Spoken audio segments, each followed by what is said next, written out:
Hello everyone, আজকে খুব সহজে এবং অল্প সময়ে রান্না করেছিলাম দেশি মুরগির মাংস।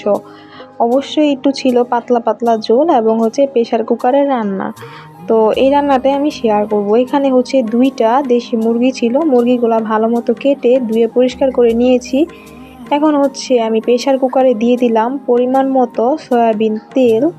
তেলটা একটু ভালো মতো গরম করে নিব। এরপরে আমি দিয়ে দিলাম এখানে আস্ত জিরা দিয়ে এরপরে দিব এখানে অনেকগুলা পেঁয়াজ কুচি, কারণ মাংসর পরিমাণ যেহেতু বেশি এজন্য পেঁয়াজ কুচির পরিমাণটাও কিন্তু বেশি।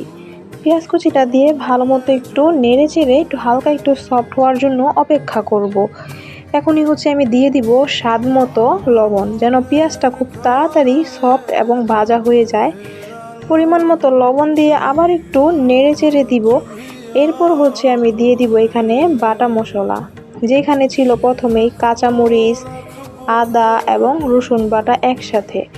তো পরিমাণ মতো বাটা মশলা দিয়ে ভালো মতো মশলাটাকে একটু পেঁয়াজের সাথে কষিয়ে নিব, যেন মশলাটা থেকে কাঁচা স্মেলটা চলে যায় আর কি।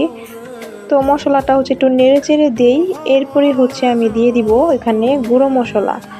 তো প্রথমে দিলাম পরিমাণ মতো হলুদের গুঁড়া, এরপর দিব পরিমাণ মতো শুকনো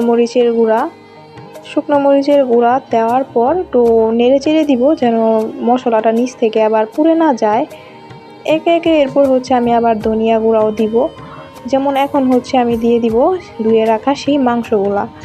তো আমার কাছে দেশি মুরগিটা যেইভাবে রান্না করে না কেন আমার কাছে অনেক অনেক বেশি ভালো লাগে।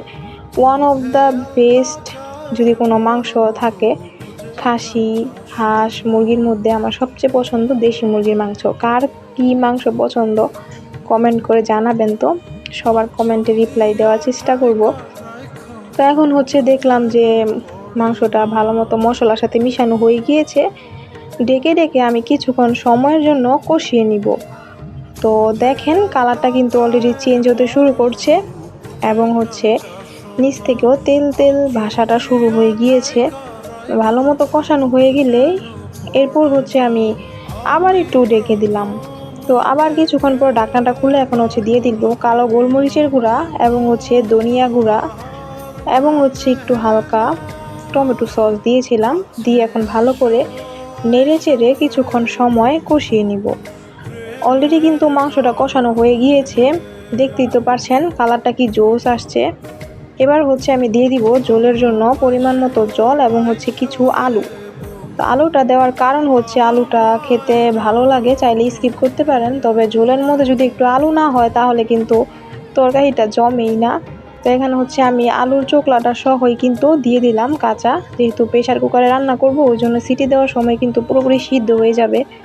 এবার আমি দিয়ে দিলাম ঝোলের জন্য পরিমাণ মতো জল। এখানে অবশ্যই আমি গরম জলটাই দিয়েছি এবং যতটুকু ঝোল রাখবো এই অনুযায়ী জল দিয়েছি, বেশি জল দেওয়ার প্রয়োজন নেই, কারণ প্রেশার কুকারে কিন্তু জলটা শুকায় না।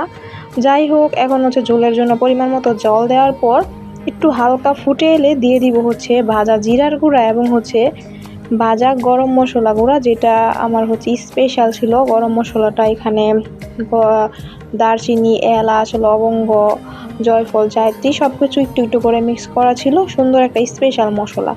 তো মশলাটা দেওয়ার পর ভালো মতো আমি তরকারিটাকে একটু মিশিয়ে নিব।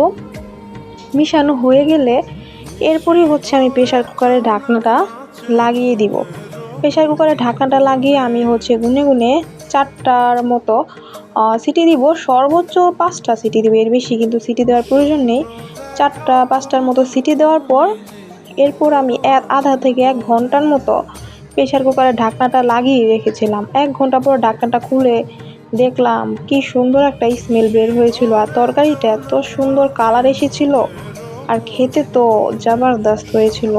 আপনারা জাস্ট দেখেন ঝোলের পরিমাণ, তারপরে তরকারির কালারের টেক্সচার পারফেক্টলি হয়েছিল। দেশি মুরগিটা এভাবে রান্না করলে কিন্তু অনেক বেশি মজাদার হয়। তো আপনাদের কাছে এই রেসিপিটা কেমন লাগলো সেটা কিন্তু কমেন্ট করে জানাবেন। তো আজকের জন্য এই পর্যন্তই ছিল। Thanks for watching this video.